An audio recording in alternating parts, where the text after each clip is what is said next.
စီရန်အကြောင်းပြောင်းလဲလာနိုင်တဲ့မြန်မာဖုန်းစည်းကွက်အခြေအနေအားလုံးပဲမင်္ဂလာပါမိုင်းဆယ်ရာကနေကြိုဆိုလိုက်ပါရစေ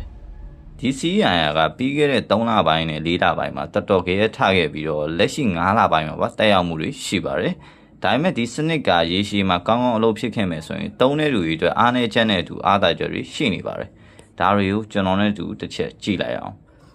ပထမဆုံးအားနည်းချက်တွေနဲ့စရမယ်ဆိုရင်နံပါတ်1 Xiaomi Redmi တွေနဲ့ Oppo Vivo iQOO အပြင်တခြား China လုံးတွေထပ်သွင်းဖို့ခက်ခဲလာနိုင်တယ်နံပါတ်2တကယ်လို့ဒီဖုန်းတွေဝင်လာခဲ့ရင်လည်း12% နဲ့ဒဏ်ကြီး 25% ဆောင်းမှာဖြစ်တဲ့အတွက်10သိန်းဖုန်းတစ်လုံးက73သိန်း9000လောက်ကိုဖြစ်သွားပါမယ်နံပါတ်3ပြည်ပကနေလက်ဆောင်ရတာဖြစ်ဘလိုနည်းနဲ့ပဲဖြစ်ဒီကိုရောက်လာတာနဲ့တစ်လအတွင်းမှာ37% ဆောင်းမှာဖြစ်ပါတယ်ဒါဆိုရင်ကောင်းကျိုးတွေကဘာတွေရှိမလဲနံပါတ်1ပြည်ပကနေစကန်အလုံးတွေတင်းတာမျိုးတွေရက်သွားမှာဖြစ်တဲ့အတွက် Rafa လုံးတွေနဲ့ကလုံးဖုန်းတွေတဖြည်းဖြည်းပျောက်ွယ်လာမယ်နံပါတ်2 China လုံးတွေနဲ့ Global Official လုံးတွေရဲ့ဈေးတန်းကအရန်ကွာမှာမဟုတ်တော့တဲ့အတွက် Global Official လုံးတွေကစကန်ဈေးကွက်မှာအများဆုံးဖြစ်လာနိုင်ပါတယ်နံပါတ်3စီးရန်မှာကျွန်တော်အကြိုက်ဆုံးချက်ကတော့ဖုန်းပြောက်သွားရင် blacklist တင်လို့ရမှာဖြစ်ပြီးတော့တကယ်လို့ဒီစနစ်တာခေါင်းအောင်အလုပ်ဖြစ်ခဲ့မယ်ဆိုရင်ဖုန်းခိုးခံရတာမျိုးတွေနဲ့ဖုန်းခိုးပြီးပြန်ရောက်တဲ့ဈေးကွက်ပါအားနည်းလာနိုင်ပါတယ်ဒီလိုအားနည်းချက်အားသာချက်တွေရှိနေပေမဲ့ China အလုံးတွေကိုဈေးတ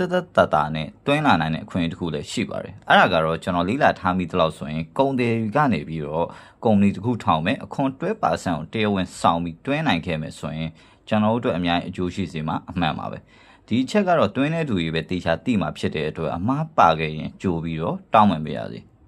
ဒါဆိုရင်လက်ရှိစကန်ဈေးကွက်အခြေအနေတွေကဘယ်လိုတွေရှိနေလဲပထမတစ်ချက်ကလက်ရှိ Rafa အလုံးတွေနဲ့ကုန်တဲ့အလုံးတွေကစီးရန်အကြောင်းအသစ်ဈေးရဲ့အခွန်37%ကိုဆောင်ရမှာဖြစ်တဲ့အတွက်နောက်ထပ်တွင်းဖို့ဆိုတာကမဖြစ်နိုင်တဲ့လောက်ကိုခတ်သွားပါပြီဒုတိယချက်ကတော့လက်ရှိစကန်ဈေးကွက်မှာပုံမှန်ဖုန်းဝယ်ရောင်းနေတဲ့စကန်ဆိုင်လေးတွေကပုံမှန်တူအလုံးလေးပတ်နေတော့ရှိပါတယ်ဒါပေမဲ့လက်ရှိအချိန်မှာစကန်ဆိုင်ကြီးတွေက Rafa အလုံးတွေနဲ့ကုန်တဲ့အလုံးတွေမရတာကနေစကန်အလုံးတွေရှားနေပြီးတော့လူးနေတဲ့အနေအထားတစ်ခုကိုရောက်နေပါပြီဒီလိုအလုံးရှားတဲ့ပြဿနာကနောက်3လကနေ6လအတွင်းမှာ Global Official လုံးအသစ်တွေစားထုတ်ဝင်လာပြီးတော့ပြည်လည်သွားမယ်လို့မျှော်လင့်လို့ရပါတယ်